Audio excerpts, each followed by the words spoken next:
Hello students, welcome your YouTube channel Vijay Awasthi. तो कैसे हैं और पढ़ाई आपकी कैसी चल रही है, ये मुझे जरा कमेंट करके जरूर बताएं। मैं आपको रोजाना एमसीक्यू की आजकल हमारे चैनल पर प्रैक्टिस हो रही है, तो उसके अनुसार आप अपनी प्रैक्टिस करते रहें, जो कि आपको एनुअल एग्जाम में बहुत हेल्प करने वाली है। ठीक है, तो आज के पार्ट में हम क्या करेंगे, एमसीक्यू क्लास 10 से हाइट एंड डिस्टेंस, इसे ऊंचाई दूरी के नाम से भी जाना जाता है। ठीक है ना, हिंदी मीडियम वाली बुक में ऊंचाई दूरी होती है, बट ये यूनिट जो है ये है ट्रिग्नोमेट्री की।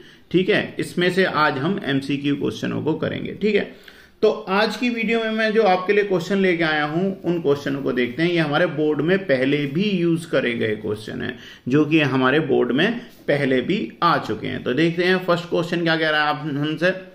फर्स्ट क्वेश्चन कह रहा है, the length of the shadow of a tower on the plain ground is √3 time the height of the tower. यानी कि एक the length of the shadow of a tower, यानी एक टावर की जो शैडो जो पड़ रही है, अभी मैं आपको डायग्राम बना के दिखाऊंगा कि एक टावर होगा, ठीक है, और उसकी शैडो जो है वो कितनी है, उसकी हाइट की √3 टाइम्स है।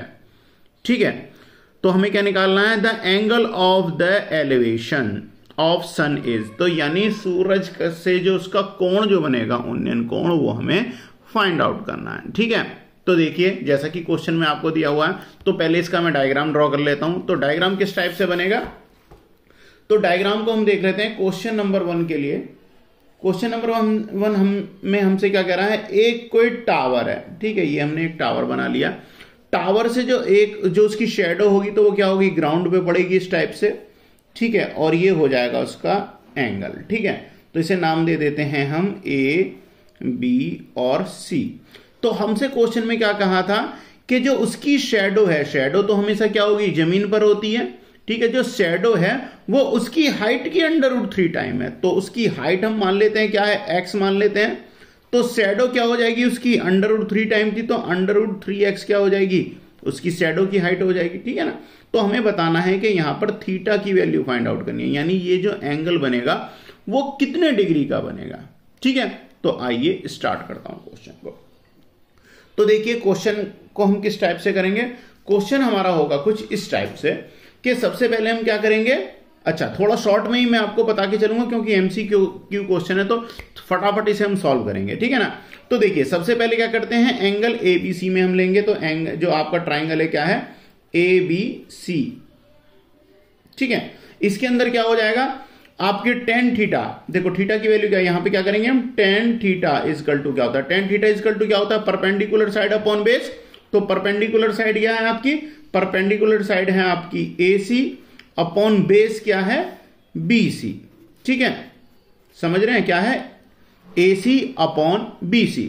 तो tan थीटा, थीटा की वैल्यू हमें निकालनी है यहां से, तो क्या हो जाएगा, tan थीटा इजकल टू क्या हो जाएगा, AC की वैल्यू क्या है x, और जो BC है उसकी वैल्यू क्या है, √3x। x से x कैंसिल, तो ये वैल्यू क्या हो जाएगी, 1 अपॉन √3। ये वैल्यू क्या बन गई, 1 अपॉन √3।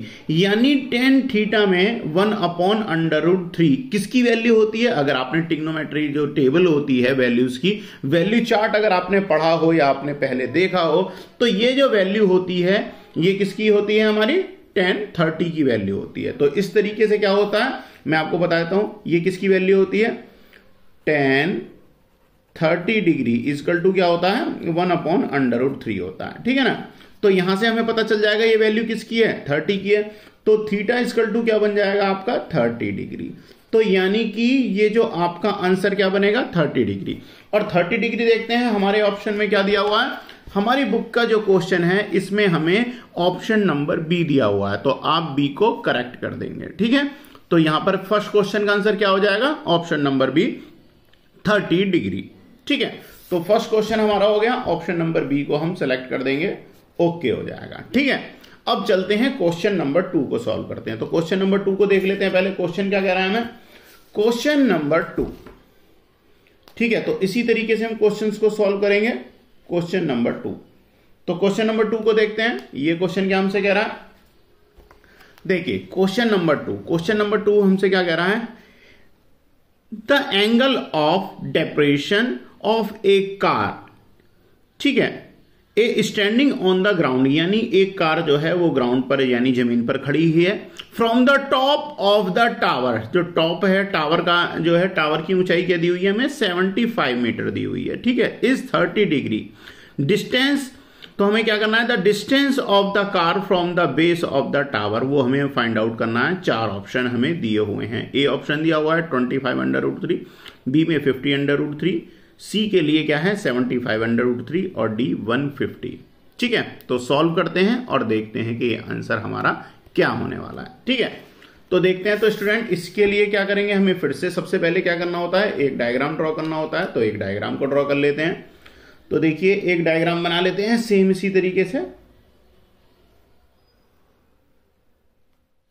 ये हो गई आपकी ए, ये हो गई बी और ये हो गई सी। तो हमसे क्या कहा गया है, हम मानते हैं ए बी क्या है, आपका टावर है। तो इसकी लंबाई क्या दे रखी है हमें 75 मीटर दी हुई है, 75 हो जाएगी। और हमें इसका डिस्टेंस फाइंड आउट करना है। थीटा की वैल्यू यानी एंगल कितना बना रहा है, वो 30 डिग्री का बना रहा था। ठीक है ना, देखिए एक बार फिर से देख लीजिए, आपको क्वेश्चन में पढ़ा देता हूं। The angle of the depression of a car standing on the ground from the top of the 75 meter tower is 30 degree. ठीक है ना, तो ये एंगल कितने डिग्री का हो रहा था, उसके टॉप से कितने का बनना है, टॉप के लिए 30 डिग्री। ठीक है ना, तो जो एंगल ऑफ जो आपका डेप्रेशन होता है यानी उन्नयन कोण बराबर क्या होता है, आपका अवनमन कोण होता है। तो ये जो 30 डिग्री का आएगा वो इक्वल क्या हो जाएगा, 30 डिग्री के ही होगा। समझ गए, तो इसलिए हमने डेप्रेशन एंगल को क्या करा, हमने चेंज कर दिया। ठीक है ना, तो एंगल ऑफ द डेप्रेशन था, ये क्या बना दिया, एंगल ऑफ एवलेशन हो गया। ठीक है ना, एलिवेशन बना दिया जाएगा। ठीक है, तो अब चलते हैं क्वेश्चन को सॉल्व करते हैं। तो यहां पर भी स्टूडेंट क्या होगा, हमें जो सॉल्व करना है, तो यहां से अगर हम देखें हमें डिस्टेंस फाइंड आउट करना है यानी BC। तो आपका ट्राइंगल ABC में किस तरीके से आप इसे सॉल्व करोगे, फिर से देखता हूं, मैं आपको बताता हूं। In triangle ABC, in triangle ABC, तो ABC में ध्यान दीजिए, आपके लिए परपेंडिकुलर साइड दे रखी है AB और बेस क्या है BC। तो थीटा की वैल्यू क्या कर सकते हैं, देखिए जब परपेंडिकुलर और बेस की बात हो तो बहुत इजी होता है इसे tan और cot के थ्रू सॉल्व करना। ठीक है ना, तो हम लगाते हैं tan थीटा। ठीक है, तो यहां से क्या करेंगे हम, tan 30, क्योंकि थीटा की वैल्यू क्या है 30 है, तो इसलिए क्या होगा tan 30 इज इक्वल टू क्या हो जाएगा, परपेंडिकुलर साइड अपॉन बेस। तो परपेंडिकुलर साइड क्या है आपकी 75 अपॉन बेस क्या है x। यहां से tan 30 की वैल्यू रख देंगे, अभी हमने देखा था tan 30 की वैल्यू क्या थी 1/√3। ठीक है ना, तो यहां से इसे किस तरीके से सॉल्व करोगे, 1/√3 is equal to 75 upon x। Cross multiply हो जाएगी तो क्या हो जाएगा, x की वैल्यू क्या हो जाएगी आपकी, x की वैल्यू हो जाएगी आपकी 75 इंटू √3 यानी 75/√3। ठीक है, तो ये होगा हमारा आंसर। ठीक है, 75/√3। तो डिस्टेंस जो है वो कितना है उसका, कार का और टावर के फुट का, 75/√3। तो ठीक है, तो अब देखते हैं 75/√3 हमारा कौन सा आंसर था, ऑप्शन नंबर सी जो था क्वेश्चन का, वो क्या था 75/√3। ये क्वेश्चन आपको सीबीएसई में 2013 में मिला था। ठीक है ना, और इससे पहला वाला क्वेश्चन जो था सीबीएसई के जो आपके क्वेश्चन में 2012 में आ चुका है। ठीक है ना, तो इसी तरीके से हम इन्हीं क्वेश्चनों की प्रैक्टिस में आपको आज करा रहा हूं। इंपॉर्टेंट क्वेश्चन है, क्वेश्चन के माध्यम से करने के लिए। ठीक है ना, और एमसीक्यू में आएंगे आपके 20-25 नंबर के, तो बहुत इजीली आप उन्हें सॉल्व भी कर पाएंगे। ठीक है, अब चलता हूं क्वेश्चन नंबर 3 पर। क्वेश्चन नंबर 3 को देख लेते हैं। क्वेश्चन नंबर 3 हमसे क्या कह रहा है, ए लेडर यानी कि एक सीढ़ी 15 meter long just reach the top of the vertical wall, यानी एक 15 मीटर लंबी जो सीढ़ी है वो एक दीवार के टॉप यानी सीट्स पर पहुंचती है। If the ladder make A angle of 60 degree with the wall, अगर जो सीढ़ी होगी वो दीवार से क्या करेगी 60 डिग्री का कोण बना रही है, then the height of the wall is, तो हमें बताना है कि दीवार की ऊंचाई क्या होगी। 4 ऑप्शन आपको फिर से दिए हुए हैं। ए की वैल्यू है 15/3, बी की वैल्यू है 15/3/2, सी में 15/2 यानी 15/2 और डी की वैल्यू है 15 मीटर यानी 15 मीटर। आइए सॉल्व करते हैं, फिर पता लगाते हैं आप राइट आंसर क्या होने वाला है। ठीक है, तो चलिए क्वेश्चन को सॉल्व करते हैं। तो क्वेश्चन के लिए सबसे पहले हम फिर से क्या करेंगे, एक डायग्राम ड्रॉ करते हैं। तो डायग्राम में हमसे क्या कहा है कि जो लेडर है उसकी जो आपको लंबाई दी हुई है वो क्या दी हुई है, 15 मीटर दी हुई है। ठीक है ना, तो डायग्राम को देख लेते हैं। तो सबसे पहले अब आपने अगर इन्हें सॉल्व कर लिया हो तो मैं थोड़ा सा ऊपर चलता हूं क्वेश्चन के अकॉर्डिंग और स्पेस ले लेते हैं थोड़ा। ठीक है, तो देखिए एक फिर से हम डायग्राम ड्रॉ करेंगे, तो डायग्राम ड्रॉ कर लेता हूं क्वेश्चन के अकॉर्डिंग। ये हो गई जी आपकी दीवार, ये, और ये हो गई लेडर यानी कि सीढ़ी। ठीक है, डायग्राम का नाम ले लेते हैं ए, बी और सी। हम ये क्या है, ए बी क्या है, आपकी वॉल है, तो इसकी हाइट हमें फाइंड आउट करनी है, एच मान लेते हैं। यहां से कितने डिग्री का कोण बना रहा है, 60 डिग्री का कोण बना रहा है, और लेडर की जो है वो लंबाई कितनी है, 15 मीटर लॉन्ग थी, यानी कि ये क्या है आपकी 15 मीटर। ठीक है, हमें बताना क्या है, क्वेश्चन में हमें बताना है हाइट ऑफ द वॉल, हमें फाइंड आउट करनी है। अब देखिए अभी तक हमने क्वेश्चन नंबर 1, क्वेश्चन नंबर 2 के अंदर हमने 10 का यूज करा था। क्यों, हाइट यानी परपेंडिकुलर साइड अपॉन बेस का यूज हो रहा था, बट यहां पर क्या है, हाइपोटेनिस यूज हो रही है राइट ट्रायंगल की। तो हाइपोटेनिस और क्या हो रहा है, परपेंडिकुलर साइड यानी हाइट। तो हाइपोटेनिस एंड परपेंडिकुलर कहां यूज होता है आपका, या तो साइन में यूज होता है या क्या होता है, कोसेक में यूज होता है। ठीक है ना, तो हम यूज करते हैं साइन। ठीक है, तो थीटा की वैल्यू क्या हो जाएगी, 60 डिग्री होगी। तो देखते हैं इसे किस तरीके से सॉल्व होगा। तो क्वेश्चन नंबर 3 को देखिए, क्वेश्चन नंबर 3 कैसे होगा। यहां पर देखिए थीटा की वैल्यू क्या है आपकी 60 डिग्री, थीटा की वैल्यू क्या है 60 डिग्री है। अब देखिए साइन बराबर क्या होता है, साइन बराबर होता है परपेंडिकुलर साइड अपॉन हाइपोटेनिस। ठीक है, परपेंडिकुलर साइड अपॉन हाइपोटेनिस। तो यहां से हम लगाएंगे sine theta is equal to perpendicular side क्या है आपकी ए बी अपॉन हाइपोटेनिस क्या है ए सी, यानी कर्ण ए सी। थीटा की वैल्यू क्या है 60, तो यहां से आप देखेंगे क्या हो जाएगा, साइन 60 डिग्री, साइन क्या हो जाएगा 60 degree is equal to A B की वैल्यू क्या है एच, मानिए हमने, और ए सी की वैल्यू क्या दी हुई है आपको 15। ठीक है, साइन 60 की वैल्यू क्या होती है, साइन 60 की वैल्यू होती है √3/2। ठीक है, तो यहां से क्या करेंगे, मैं इस वैल्यू को रख देता हूं √3/2 is equal to H upon 15, cross multiply हो जाएगा। तो यहां से हमें क्या मिलने वाला है, 2h इजकल टू 15√3। क्या मिलेगा हमें, 2h इजकल टू 15√3। और हम इसका ट्रांसफॉर्मेशन करेंगे तो h की वैल्यू यहां से क्या निकल के आने वाली है, h की वैल्यू जो हमारी बनेगी वो क्या हो जाएगी, h इजकल टू 15√3/2। ये होगा आपका आंसर। जो हाइट ऑफ द वॉल थी वो क्या निकल के आई, 15√3/2। अगर आपको और भी ज्यादा एकदम डेसिमल में निकालना है तो √3 की वैल्यू आप इसके अंदर रख दोगे।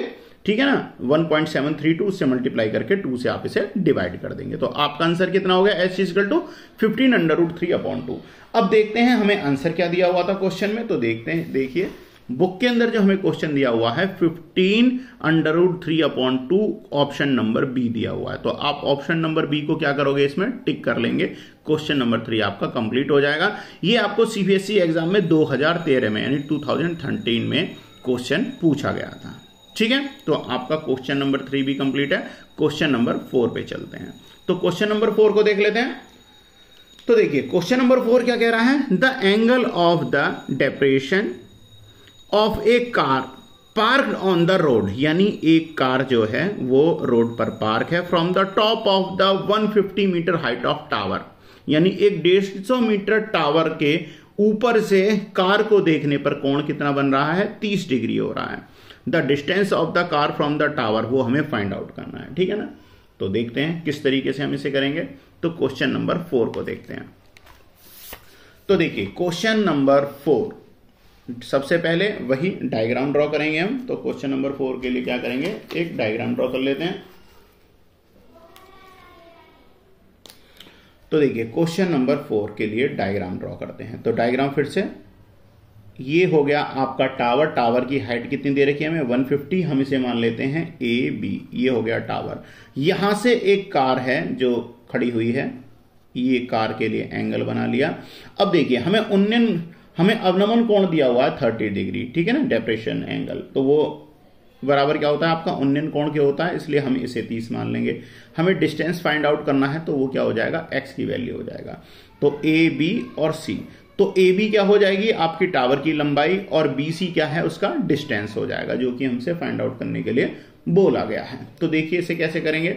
तो सबसे पहले देखिए फिर से आपकी परपेंडिकुलर साइड अपॉन बेस की बात हो रही है, तो यहां पर हम टेन थीटा का यूज कर सकते हैं। तो यहां पर हम क्या करेंगे, टेन थीटा ही यूज करेंगे। ठीक है, तो देखिए फिर से क्या हो जाएगा, टेन 30 डिग्री इक्वल टू क्या होता है परपेंडिकुलर साइड यानी A B upon B C क्या है आपकी। ठीक है, अब देखिए tan 30 की वैल्यू क्या होती है 1 अपॉन √3। आपको पता है tan 30 की वैल्यू क्या होती है 1 अपॉन √3 इक्वल टू क्या हो जाएगा, A B height of the tower क्या दी हुई है 150 अपॉन में क्या हो जाएगी x, डिस्टेंस क्या मान के चले हम x, तो यहां से क्रॉस मल्टीप्लाई हो जाएगी। तो x की वैल्यू क्या बन जाएगी यहां से अगर हम करेंगे x इक्वल टू क्या हो जाएगा 150 √3। तो यहां से मैं निकालूंगा x इक्वल टू क्या हो जाएगा 150 √3। ठीक है, तो हमसे डिस्टेंस ऑफ द टावर जो पूछा था कार से वो कितना हो जाएगा 150 √3, ये आपकी वैल्यू हो जाएगी। अब देखिए यहां पर जरा थोड़ा सा ध्यान से देखिएगा, क्वेश्चन नंबर 4 में ये ऑप्शन हमें क्या दिया हुआ है, क्वेश्चन नंबर 4 के लिए 150 √3 ऑप्शन बी दिया हुआ है। तो आप इससे ऑप्शन बी को सिलेक्ट कर लेंगे। ठीक है, आपका आंसर हो जाएगा 150 √3। बट अगर आप बुक से मैच करोगे तो आपको कुछ और आंसर दिया हुआ है, वो आंसर सही नहीं है, ध्यान रखिएगा। आपका आंसर क्या आएगा 150 √3। ठीक है, क्वेश्चन नंबर 4 कंप्लीट है। अब चलते हैं हम अपने क्वेश्चन नंबर 5 पे। तो क्वेश्चन नंबर 5 को देख लेते हैं। क्वेश्चन नंबर 5 हमसे क्या करा, क्वेश्चन नंबर 5 में हमसे बोला गया है if the height of the vertical pole, एक वर्टिकल पोल है, is √3 times the length of the shadow. ध्यान दीजिएगा, ये बिल्कुल कुछ आपके क्वेश्चन नंबर 1 की तरीके से ही है। ठीक है ना, अगर आपने क्वेश्चन नंबर 1 को ढंग से समझा हो तो बिल्कुल उसी की तरीके से आपसे क्वेश्चन नंबर 5 में भी पूछ रहा है।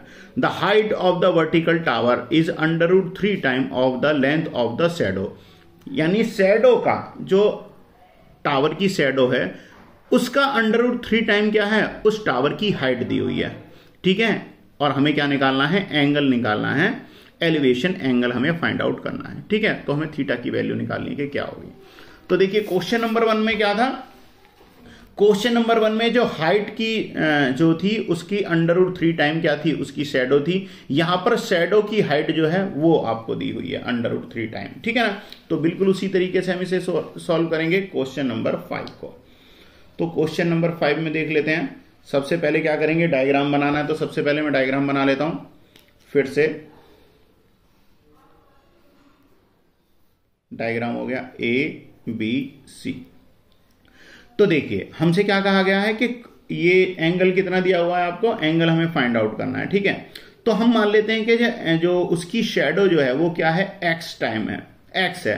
तो उसकी हाइट क्या है, उसकी √3 टाइम है, तो √3 इंटू x हो जाएगी। ठीक है, ए बी इक्वल टू क्या हो गई √3, यानी हाइट ऑफ द टावर क्या मान लिए, शैडो की √3 है।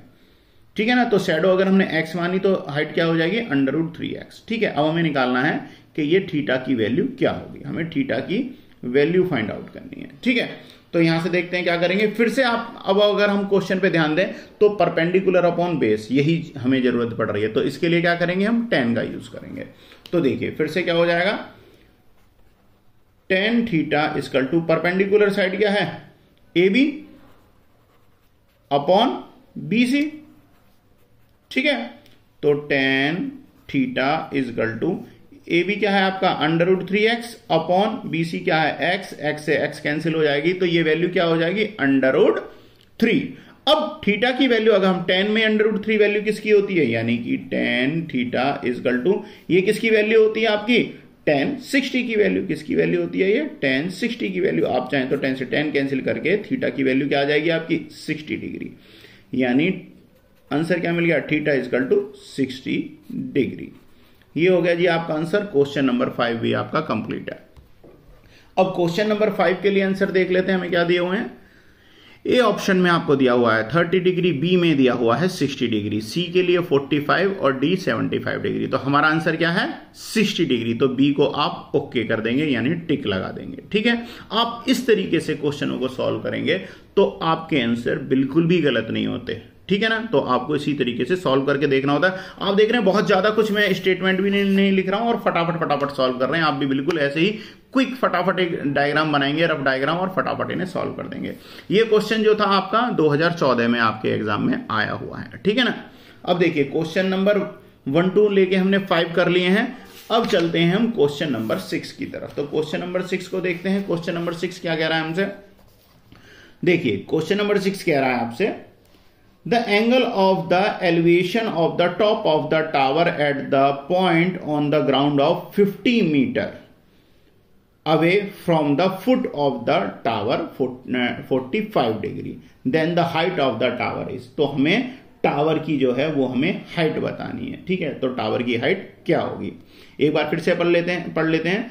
The angle of the elevation of the top of the tower at the point on the ground 50 meter away from the foot, यानी कि एक कोई टावर है, ये क्या है आपका कोई टावर है, टावर के फुट से कितनी दूर, 50 मीटर दूर, ठीक है। हमें क्वेश्चन में क्या दे रहा है, टावर के फुट से 50 मीटर दूर जो है एक कोई पॉइंट है, वहां से इसका देखने पर 45 डिग्री का कोण बन रहा है टावर के टॉप को देखने पर, ठीक है। तो हमें टावर की हाइट फाइंड आउट करनी है, यही बोला है ना हमसे, बिल्कुल यही बोला है। तो देखिए बहुत ही सिंपल है। अब यहां से देखिए tan क्या होगा, अब देखिए हमें फिर से परपेंडिकुलर अपॉन बेस यूज करना है। तो यहां से देखिए क्वेश्चन नंबर 6 के अंदर क्या हो जाएगा, tan क्या हो जाएगा 45 degree equal to perpendicular side हम मान लेते हैं ये क्या हो गई h, तो यानी h अपॉन क्या हो जाएगी 50। अब आप यहां से देखिए tan 45 की वैल्यू क्या होती है, tan 45 की वैल्यू होती है 1 equal to h upon 50, cross multiply करोगे यानी कि h height of the tower कितनी आ गई आपकी 50 मीटर, ठीक है। तो यहां से हाइट भी जो आ जाएगी टावर की वो क्या आई है 50, ठीक है। तो देखते हैं हमारा आंसर क्या दिया हुआ है। आंसर हमें दिया हुआ है ए ऑप्शन है 50√3, बी में आपको क्या दिया हुआ है 50, सी में 50√3 और डी में 50√3, सॉरी सी में 50√2 था। तो हमारा आंसर क्या बनेगा, बी बनेगा, ठीक है। तो इस तरीके से आप इसे सॉल्व कर सकते हो, बी को टिक कर लेना। अब चलते हैं क्वेश्चन नंबर 7 को। जो था आपका क्वेश्चन नंबर 6 जो था ये भी आपको सीबीएसई एग्जाम में 2014 में पूछा जा चुका है, ठीक है ना। देखिए क्वेश्चन में आपकी वैल्यूज बदल सकती हैं, थीटा की वैल्यू बदल सकती है, ठीक है ना, ये वैल्यू बदल सकती है, बट करने का पैटर्न बिल्कुल सेम इसी तरीके से होता है, ठीक है ना। तो आपने अगर इन क्वेश्चनों को भी अच्छे से प्रैक्टिस कर ली तो आप बहुत अच्छे तरीके से क्वेश्चन को सॉल्व कर पाएंगे, ठीक है। अब चलते हैं क्वेश्चन नंबर 7। तो देखिए क्वेश्चन नंबर 7 में हमसे क्या कह रहा है, क्वेश्चन नंबर 7 हमसे बोल रहा है कि हमें करना क्या है अपने क्वेश्चन में देखिए क्वेश्चन कह रहा है हमसे, ए लेडर यानी एक सीढ़ी makes an angle of 60 degree with the ground, यानी ग्राउंड से 60 डिग्री बना रही का एंगल बनाती है when placed against the wall, अगर दीवार से उसे लगाया जाता है। If the foot of the ladder is 2 meter away from the wall, अगर दीवार के पाद से मतलब पैरों से, फुट से अगर 2 मीटर दूर सीढ़ी हो तो then the length of the ladder, हमें क्या बताना है, उस सीढ़ी की लंबाई बतानी है, ठीक है ना। तो अब देखिए क्वेश्चन को देख लेते हैं, डायग्राम बनाता हूं मैं किस तरीके से करोगे आप। तो डायग्राम को देख लीजिए, हमें सबसे पहले क्या करना होगा, एक दीवार बनानी है। आपके क्वेश्चन के अंदर क्या दी हुई है, एक दीवार बनाई हुई है, दी हुई है, और एक लेडर जो होगी, लेडर हमेशा क्या हो जाएगी आपकी हाइपोटेनिस हो जाएगी, भाई लेडर इसी टाइप से होती है ना आपकी, ठीक है। तो इसे नाम दे देते हैं हम एंगल ABC। हमसे क्या कह रहा है, जो एक ये कोई दीवार है उससे 2 मीटर दूर हटा के हमने क्या रखी है, एक सीढ़ी रखी हुई है, और सीढ़ी जो है दीवार के टॉप पर 60 डिग्री का कोण बना रही है। हमें सीढ़ी की लंबाई जो है वो फाइंड आउट करनी है, ठीक है। तो देखते हैं इसे किस तरीके से करेंगे। अब देखिए अब हमें क्या चाहिए, अब हमें चाहिए अपने क्वेश्चन के अकॉर्डिंग हमें 2 चीजें गिवन है। क्या गिवन है, हमें थीटा दिया हुआ है और हमें क्या है बेस पता है, और हमें निकालना क्या है, हाइपोटेनिस निकालना है। हाइपोटेनिस और बेस 2 चीजें रिलेटेड किससे होती हैं, मैं आपको बता दूं, वो रिलेटेड होती हैं कॉस से, ठीक है। किससे होती हैं, कॉस से होती हैं, ठीक है ना। तो कॉस इक्वल टू जो हम निकालते हैं, ठीक है, तो कॉस बराबर होता क्या है, कॉस बराबर होता है base upon hypotenuse, base upon hypotenuse या आधार बटे कर्ण। हिंदी मीडियम वाले बच्चे ध्यान रखें, आधार BC बटे कर्ण AC। इंग्लिश मीडियम वालों के लिए क्या हो जाएगा, बेस अपॉन हाइपोटेनस। ठीक है, तो ये दोनों चीजें दी हुई हैं। तो हम क्वेश्चन नंबर 7 को किस टाइप से सॉल्व करेंगे, तो इसके लिए हम क्या लगाएंगे, या तो सेक यूज करना है हमें, या क्या यूज करना है जिसमें कि आपकी बेस और हाइपोटेनस आते हैं, या कॉस। तो हम लगाते हैं कॉस। तो कॉस थीटा इजकल टू क्या हो जाएगा आपका, बेस की वैल्यू क्या है यानी BC और अपॉन AC हाइपोटेनस, इसे लगाएंगे। तो थीटा की वैल्यू क्या दी हुई है हमें, 60। तो यहां से क्या हो जाएगा, cos 60 degree is equal to BC की वैल्यू क्या है 2 अपॉन हाइपोटेनस हमें फाइंड आउट करनी है x। तो cos 60 की वैल्यू क्या होती है स्टूडेंट, cos 60 की वैल्यू होती है 1 अपॉन 2। तो यहां से हम इसे क्या करेंगे, 1 अपॉन 2 रखेंगे और क्या हो जाएगा 2 अपॉन x। cos 60 की वैल्यू हमने प्लेस कर दी है क्या, 1 अपॉन 2। क्रॉस मल्टीप्लाई हो जाएगी तो x की 1 में मल्टीप्लाई होगी तो x is equal to 2 into 2 is equal to क्या हो जाएगा 4। यानी कि जो लेडर की लंबाई जो आई है वो क्या आई है 4 मीटर यानी 4 मीटर। तो ये आंसर क्या हो जाएगा 4 मीटर। ठीक है, तो स्टूडेंट इसी के साथ आज की वीडियो में इतना ही।